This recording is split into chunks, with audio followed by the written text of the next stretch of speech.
الحمد لله نحمده ونستعينه ونستغفره ونؤمن به ونتوكل عليه ونعوذ بالله من شرور أنفسنا ومن سيئات أعمالنا من يهده الله فلا مضل له ومن يضلله فلا هادي له ونشهد أن لا إله إلا الله وحده لا شريك له ونشهد أن سيدنا وحبيبنا ومولانا محمدا عبده ورسوله صلى الله تعالى عليه وعلى آله وصحبه وأزواجه وذريته وبارك وسلم تسليما كثيرا أما بعد فأعوذ بالله من الشيطان الرجيم بسم الله الرحمن الرحيم واتل عليهم نبأ ابني آدم بالحق إذ قربا قربانا فتقبل من أحدهما ولم يتقبل من الآخر قال لأقتلنك قال إنما يتقبل الله من المتقين وقال تعالى لن ينال الله لحومها ولا دماؤها ولكن يناله التقوى منكم كذلك سخرها لكم لتكبروا الله على ما هداكم ولعلكم تشكرون وعن زيد بن أرقم رضي الله عنه قال قال أصحاب رسول الله صلى الله عليه وسلم يا رسول الله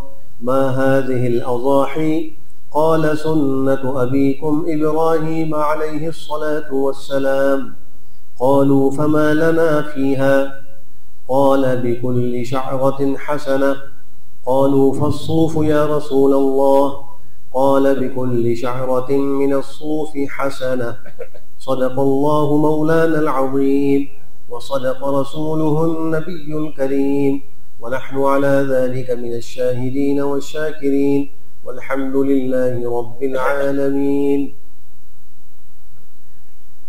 حضرات سامعین محترم اور برادران عزیز، دنیا یا آخرت کا کوئی بھی کام ہو بغیر محنت اور بغیر قربانی کے کچھ حاصل نہیں ہوتا. چاہے مال و دولت کا حصول ہو، دنیاوی عہدوں اور مناصب کا حصول ہو، یا کوئی اخروی کامیابی انسان حاصل کرنے کی کوشش کرے، ان سب کے پیچھے قربانی بھی لگی اور ان سب کے لیے محنت بھی ضروری. اگر قربانی نہ ہو اور محنت نہ ہو تو نہ دنیا میں کوئی کامیابی ملتی ہے نہ آخرت میں کوئی کامیابی ملتی ہے. مثال کے طور پہ دیکھ لیجئے کہ اگر ایک آدمی کو کھانا کھانا ہے تو اس کو اس کے لیے مال کی قربانی بھی دینی پڑے گی کہ اپنے پیسوں سے گندم خرید کے، آٹا خرید کے گھر لانا ہوگا، اور سبزی گوشت دال جو بھی کھانا ہے اس کو بھی خریدنا ہوگا، اور عملی محنت بھی کرنی پڑے گی کہ اس کو کوئی نہ کوئی پکائے گا، آٹا گوندا جائے گا، کھانا پکایا جائے گا، اس کے بعد انسان کو وہ کھانا کھانے کا موقع ملے گا.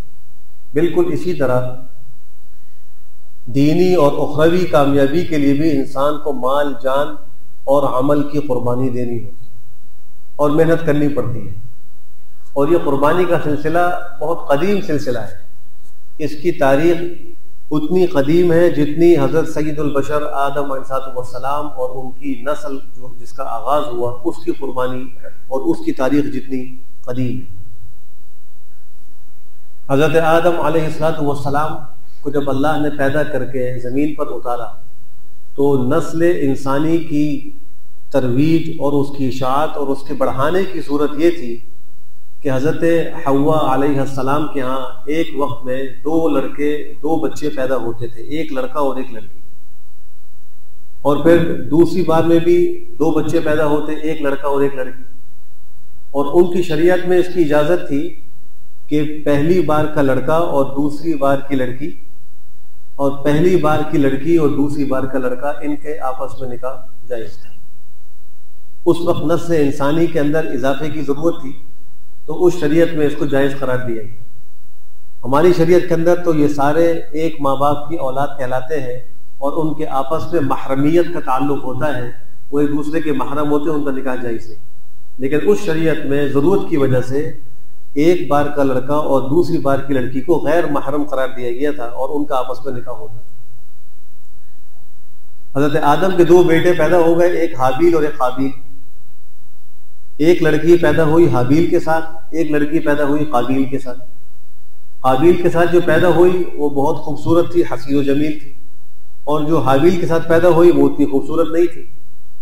اس شریعت کے ضابطے کے مطابق حابیل کا نکاح قابیل کی بہن جو اس کے ساتھ پیدا ہوئی تھی اس سے ہونا تھا، اور قابیل کا نکاح حابیل کی بہن سے ہونا تھا جو حابیل کے ساتھ پیدا ہوئی۔ لیکن قابیل اڑ گیا، اس نے ضد کی، اس نے کہا کہ نہیں، میرے ساتھ جو لڑکی پیدا ہوئی میں نکاح اسی سے کروں۔ اب جب دونوں کا اس پہ تنازع ہوا تو اس کے حل کے لیے یہ کہا گیا کہ دونوں قربانی پیش کریں، دونوں قربانی دیں۔ یہ قربانی کی تاریخ کا آغاز ہو رہا ہے۔ سب سے پہلے قربانی روئے زمین پر دینے کا حکم ان دونوں کو ہوا۔ اذ قربا قربانا فتقبل من احدهما ولم يتقبل من الاخر۔ جب دونوں نے قربانی دی، قربانی تقرب، اللہ کا قرب حاصل کرنے والی چیز جس سے اللہ کا قرب حاصل کیا جائے، تو حابیل نیک تھا، صالح تھا، اس نے ایک صحت مند موٹا تازہ مینڈھا قربانی کے لیے اللہ کی بارگاہ میں پیش کیا، اس کو قربان کیا۔ اور قابیل جو ہے وہ زراعت پیشہ تھا، اس نے کچھ اناج، کوئی زیادہ اتنا قیمتی نہیں تھا، وہ قربانی کے لیے پیش کیا۔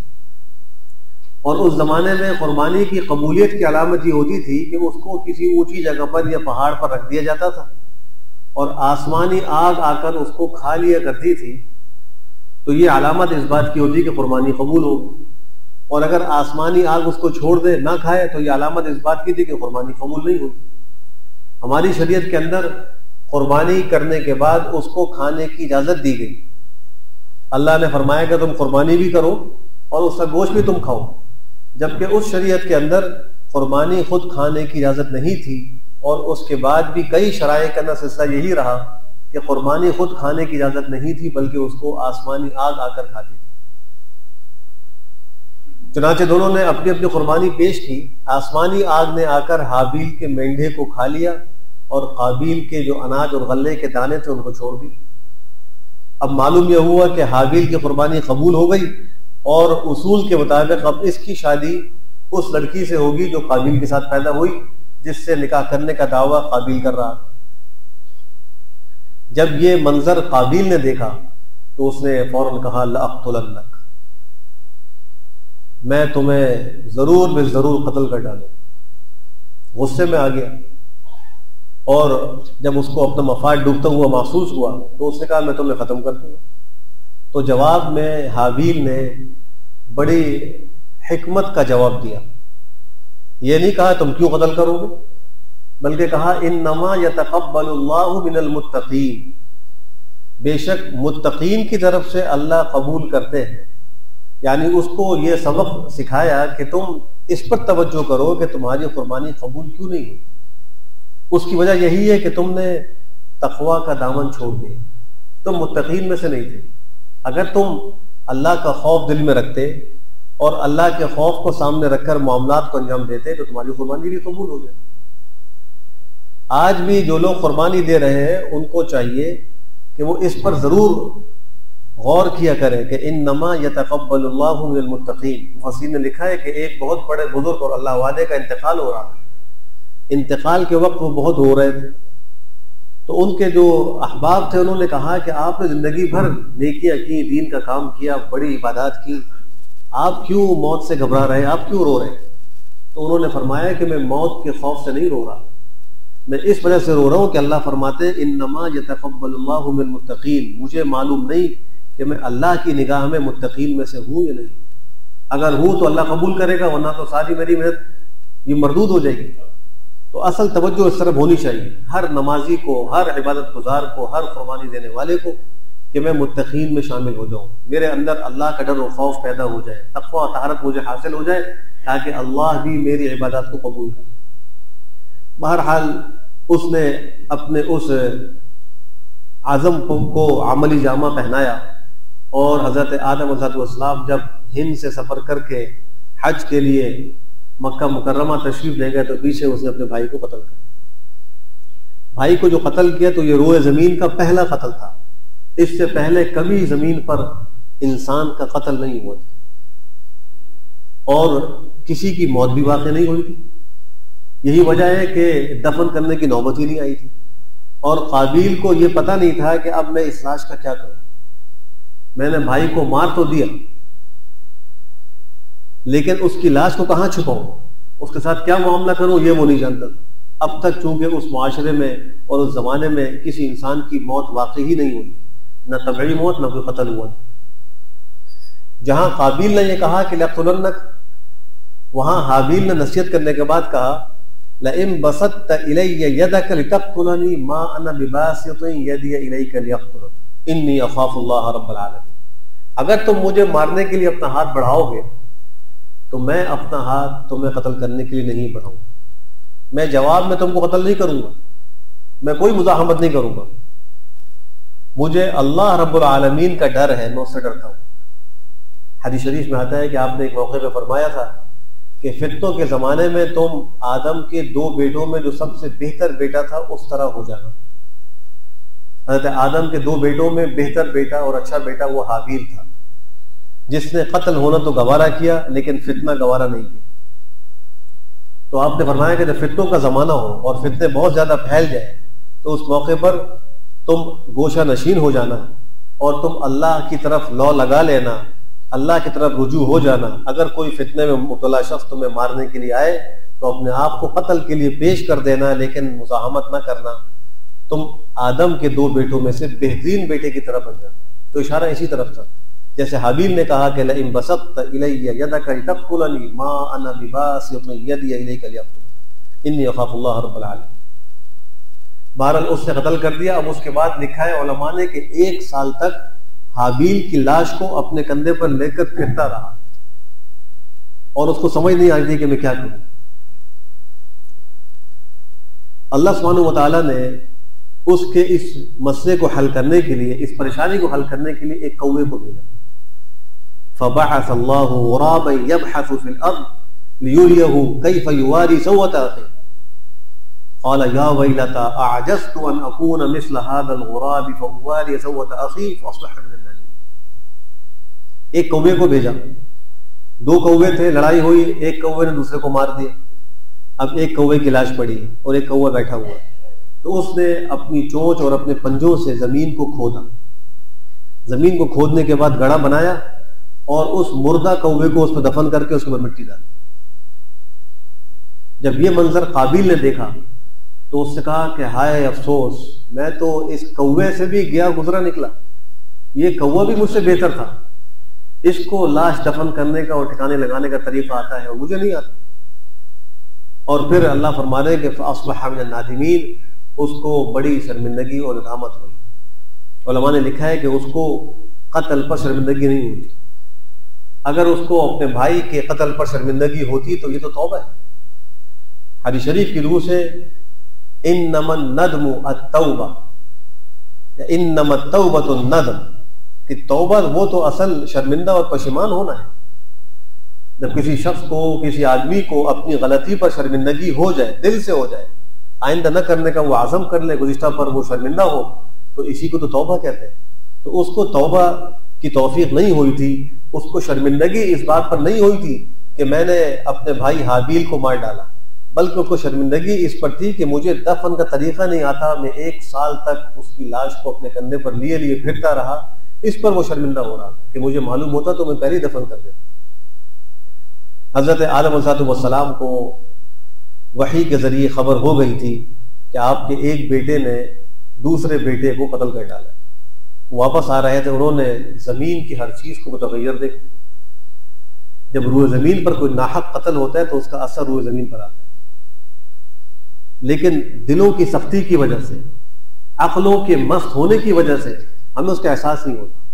آج سینکڑوں ہزاروں قتل بے گناہ زمین پر ہو رہے ہیں، لیکن ہمیں کوئی تغیر عالم میں محسوس نہیں ہوتا۔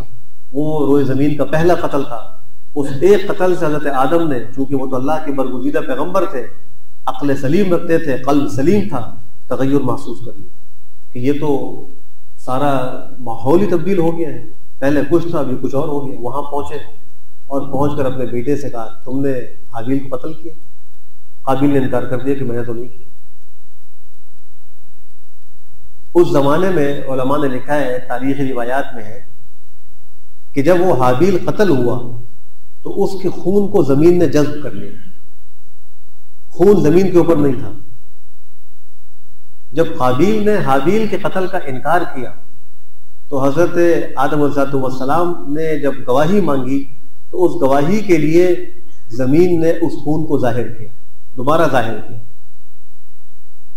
اور اس کو اندر لے جانا بند کر دیا۔ اور یہ لکھا ہے کہ اس کے بعد سے لے کے آج تک جب زمین پہ کوئی ناحق قتل ہوتا ہے تو زمین اس کے خون کو پیتی نہیں ہے، وہ اوپر رہ جاتا ہے۔ خدا نہ خاصہ کسی کا قتل ہو جائے تو آپ وہاں دیکھ لیں وہ خون اوپر ہی رہتا ہے، اندر نہیں جاتا، خشک ہو جائے گا، اس کا دھبا اور رنگ رہ جائے گا، لیکن زمین اس کو جذب نہیں کرتی۔ ورنہ اس سے پہلے جب پہلا قتل ہوا تھا تو زمین نے اس کو جذب کر لیا، تو قابیل کا قتل ثابت ہو گیا۔ یہاں اصل ان دونوں کی جو قربانی تھی، یہ قربانی کی تاریخ کا آغاز تھا۔ اس کے بعد جتنے بھی انبیاء آئے، ہر نبی نے اپنی اپنی شان کے مطابق قربانیاں دی ہیں۔ حضرت نوح علیہ السلام کی قربانی 950 سال تک توحید کی دعوت دیتے رہے، تبلیغ کرتے رہے، بیٹا مسلمان نہیں ہوا، بیوی مسلمان نہیں ہوئی، 3 بیٹے مسلمان ہوئے، 1 بیٹا مسلمان نہیں ہوا، اور قوم کے لوگوں نے علی العموم دعوت کو قبول نہیں کیا۔ 80-82 لوگ 950 سال کے اندر اسلام لے کر آئے، اتنی بڑی قربانی دی، اپنی زندگی لگا دی۔ تو ہر نبی نے اپنی شان کے مطابق اپنے زمانے میں قربانیاں دی، لیکن جو قربانیوں کی امتیازی شان حضرت ابراہیم علیہ السلام کو حاصل ہے وہ کسی اور نبی کو حاصل نہیں ہے۔ حضرت ابراہیم علیہ السلام پر اللہ کی بہت ساری آزمائشیں آئیں، انہوں نے ہر آزمائش کے اندر ثابت قدمی کا ثبوت پیش کر کے اپنے آپ کو اس امتحان میں کامیابی سے ہمکنار کی۔ سب سے پہلی آزمائش جو ان پر آئی وہ آزمائش یہ تھی کہ ان کو یہ حکم ہوا کہ اپنی قوم کو جو کہ بت پرست ہے، کافر ہے، اس کو توحید کی دعوت دیں۔ انہوں نے دعوت دینی شروع کی اور اس دعوت کا آغاز اپنے گھر سے کیا، چونکہ ان کا جو گھر تھا وہ کفر و شرک کا اس زمانے مرکز بنا ہوا۔ ان کے والد آزر وہ بت فروش تھے، بت اپنے ہاتھ سے تراشتے تھے، ان کو فروخت کیا کرتے تھے، تو گھر کے اندر بت سازی ہوتی تھی، بت فروشی ہوتی تھی۔ تو سب سے پہلے انہوں نے اپنے گھر سے آغاز کیا۔ باپ نے صاف صاف کہہ دیا لَإِن لَّمْ تَنْتَهِ لَأَرْجُمَنَّكَ وَاهْجُرْنِي مَلِيًّا، اگر تم اپنی دعوت سے باز نہیں آئے تو میں تم کو سنسار کر دوں، تم کو چھوڑ دوں گا، تم کو گھر سے نکال دوں گا۔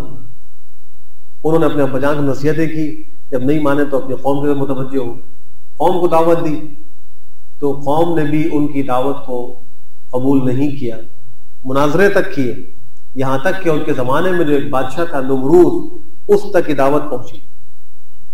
وہ اپنے آپ کو رب کہلواتا تھا، اپنی عبادت کرواتا تھا۔ جب اس تک یہ بات پہنچی تو اس نے ان کو بلوا لیا۔ وہاں پہنچ کر انہوں نے نمروز کو توحید کی دعوت دی، اس سے مناظرہ کیا، اور قرآن کریم میں اس مناظرے کا ذکر بھی ہے۔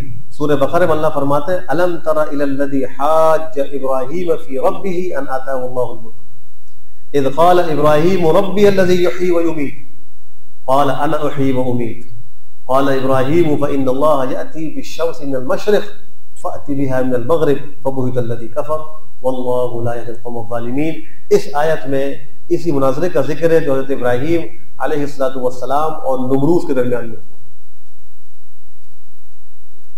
نمروز نے کہا کہ اللہ نے مجھے بادشاہت دی ہے، میں طاقتور ہوں، میرے پاس عہدہ اور طاقت موجود ہے، تو لہذا تم میری بات مانو، میں تمہاری بات نہیں مان سکتا۔ ابراہیم نے کہا میرا پروردگار تو وہ ہے جو لوگوں کو زندگی دیتا ہے، جو لوگوں کو موت دیتا ہے۔ احیاء اور اماتت میرے پروردگار کی صفت ہے، میں تو اس پر ایمان لاتا ہوں۔ تو اس نے کہا کہ انا احیی و امید، میں بھی زندہ کرتا ہوں اور میں بھی موت دیتا ہوں۔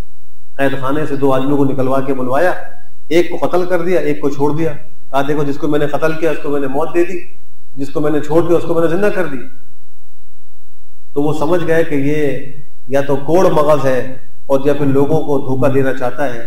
تو انہوں نے ایک اور دلیل کی طرف انتقال کیا اور کہا کہ میرا پروردگار تو وہ ہے جو سورج کو مشرق سے نکالتا ہے، اگر تو رب ہے تو پھر تو مغرب سے سورج نکال کے نکال۔ اللہ فرماتا ہے فبہت الذی کفر، مبہوت ہو گیا، ششدر رہ گیا، حیران ہو گیا، کوئی جواب نہیں تھا اور وہ مناظرہ ہار گیا۔ اس آیت کے تحت لکھا ہے مفسرین نے کہ ممکن تھا کہ وہ نمروز کہہ دیتا حضرت ابراہیم علیہ السلام کو کہ ٹھیک ہے اگر تمہارا پروردگار مشرق سے سورج نکالتا ہے تو وہ مغرب سے نکال کے دکھا دے، لیکن اس نے یہ بات نہیں کہی، اس لیے کہ اس کو یقین تھا کہ ابراہیم کا جو پروردگار ہے جو سورج کو مشرق سے نکال سکتا ہے وہ اس سورج کو مغرب سے بھی نکال سکتا ہے۔ اگر اس کو میں نے کہہ دیا اور اس نے اللہ سے دعا کر لی تو ایسا ہی ہوگا اور پورے عالم میں ایسا انقلاب آ جائے گا کہ اس کو تبدیل کرنا میرے بس کی بات نہیں ہوگی۔ علامات قیامت میں بھی لکھا ہے کہ قیامت کے قریب سورج مغرب سے نکلے گا اور اس وقت توبہ کا دروازہ بند ہو جائے گا۔ ویسے تو سورج مشرق سے نکلتا ہے مغرب میں ڈوبتا ہے، لیکن قیامت کی علامات میں جس دن یہ مغرب سے نکلے گا طلوع ہوگا اس دن توبہ اور ایمان کا دروازہ بند کر دیا جائے گا۔ جب نمرود نے یہ دیکھا کہ میں کامیاب نہیں ہوا تو اس نے اپنی قوم کو ورغلا کر کہا کہ ان کو آگ میں جلا دینا چاہیے، ان کے لیے آگ جلائی جائے تاکہ ہماری ان سے جان چھوٹ جائے۔ چنانچہ کئی دنوں تک آگ کو دہکایا گیا، جلایا گیا، لکڑیاں جمع کی گئی، سارے لوگ اس کام میں لگ گئے۔ پھر جب آگ بھڑک گئی تو وہ اتنی تیز تھی کہ قریب کوئی جا نہیں سکتا تھا۔ اب حضرت ابراہیم علیہ السلام کو اس آگ میں ڈالا کیسے جائے؟ تو شیطان نے ان کو منجنیق کی سجائی کہ تم جو ہے منجنیق کے اندر ان کو بٹھا کر ہاتھ پاؤں باندھ کر ان کو آگ میں پھینکو، کیونکہ منجنیق میں بھاری بھاری پتھر بھی پھینک دیے جاتے ہیں تو انسان کو پھینکنا کوئی مشکل کام نہیں تھا۔ چنانچہ منجنیق لائی گئی اور اس میں ان کے ہاتھ اور پیر کو رسی سے باندھ کر ڈالا گیا اور پھر منجنیق سے ان کو اس آگ میں پھینکا گیا۔ اب جب وہ آگ میں جانے کے لیے اس منجنیق سے باہر نکلے تو اللہ نے ہوا کے فرشتے کو بھیجا، جا کر ابراہیم سے پوچھو اس کو مدد کی ضرورت ہے تو میں تم کو حکم دیتا ہوں تم اس کی مدد کرو اور ہوا سے آگ کو بجھا۔ وہ فرشتہ آیا اور کہا کہ اے اللہ کے خلیل، اے نبی، میں ہوا کا فرشتہ ہوں ذمہ دار، مجھے حکم کیجئے میں اس ہوا کے ذریعے آگ کو بجھا دوں۔ انہوں نے کہا مجھے تمہاری مدد کی ضرورت ہے۔ پانی کے فرشتے کو بھیجا، وہ آیا، کہا کہ ہمیں حکم کرے ہم پانی برسا کر اس آگ کو بجھا دیں۔ تو حضرت ابراہیم علیہ السلام نے فرمایا کہ مجھے تمہاری مدد کی ضرورت نہیں، میں تو اللہ سبحانہ وتعالیٰ کی طرف متوجہ۔ جبریل امین کو بھیجا کہ اے جبریل امین جاؤ تم سب فرشتوں کے سردار ہو، تم جا کر ان کی مدد کرو۔ وہ آئے، انہوں نے بھی اپنی مدد کی پیشکش کی، اس کو بھی انہوں نے ٹھکرا دی اور کہا مجھے تمہاری ضرورت نہیں، اور ایک کلمہ پڑھ رہے تھے، لا الہ الا انت سبحانک لک الحمد ولک الشکر ولک الملک۔ یہ کلمہ آپ کی زبان پر تھا۔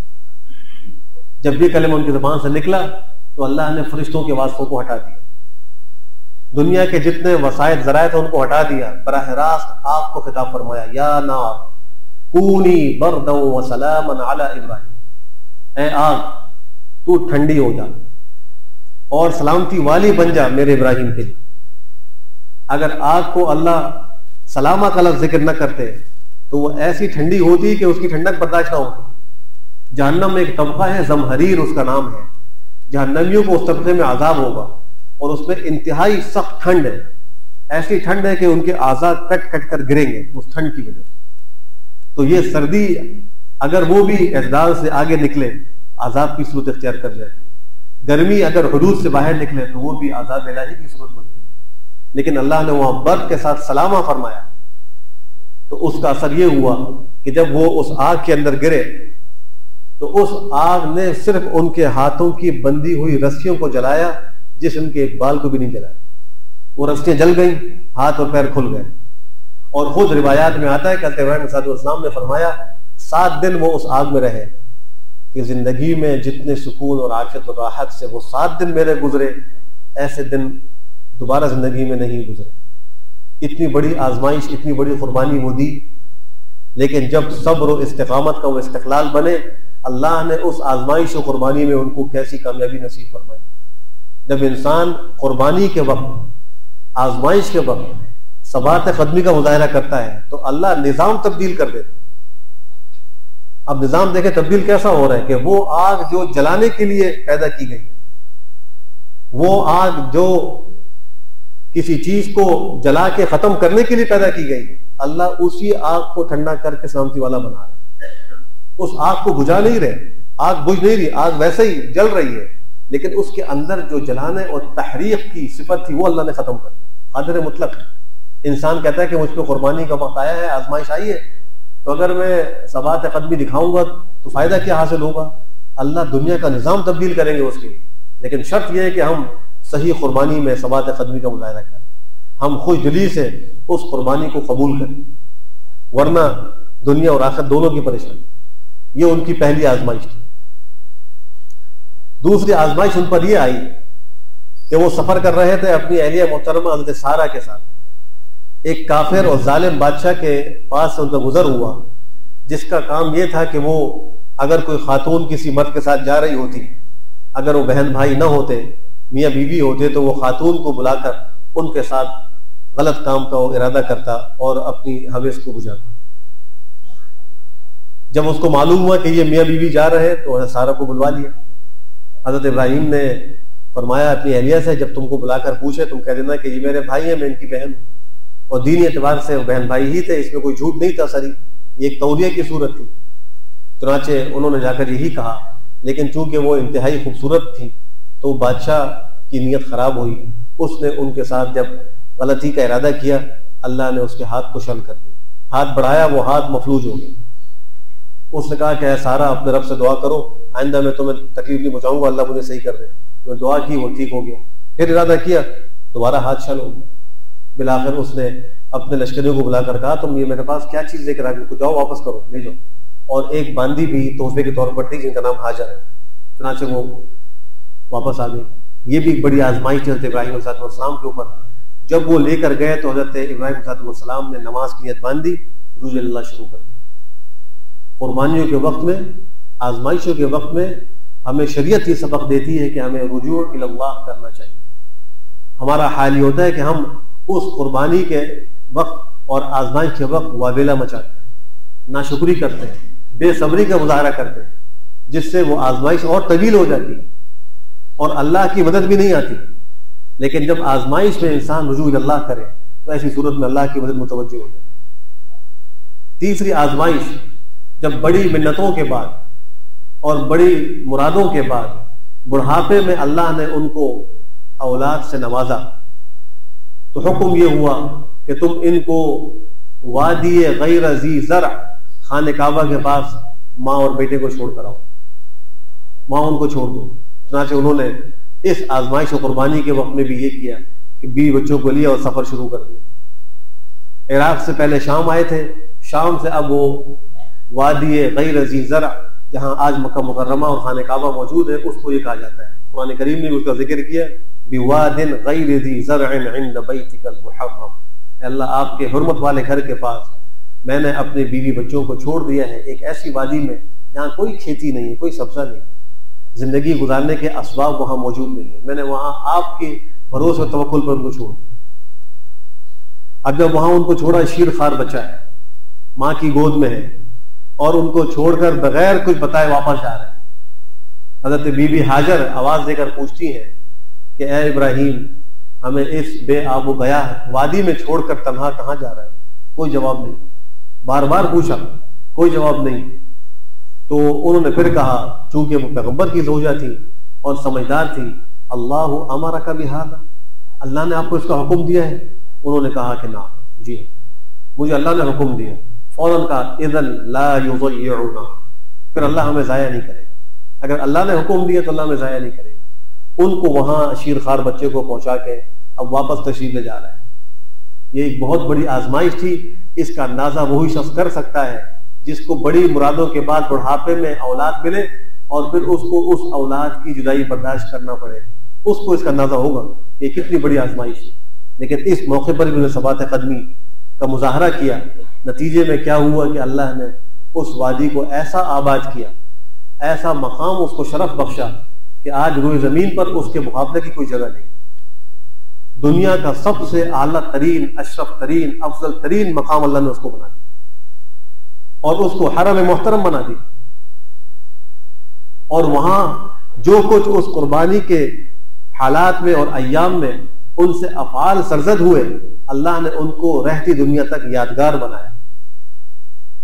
قربانی کا سلسلہ اگرچہ شروع ہوا حضرت آدم علیہ السلام سے، لیکن جس شان کے ساتھ حضرت ابراہیم علیہ السلام کے زمانے میں اس کا ظہور ہوا، اسی شان کی یادگار میں اس امت محمدیہ کو اور اس شریعت محمدیہ کے اندر قربانی کرنے کا مسلمانوں کو حکم ہے کہ ہر سال میں ایک دفعہ 10، 11 اور 12 ذی الحجہ کو مسلمانان عالم قربانی کا فریضہ انجام دیں۔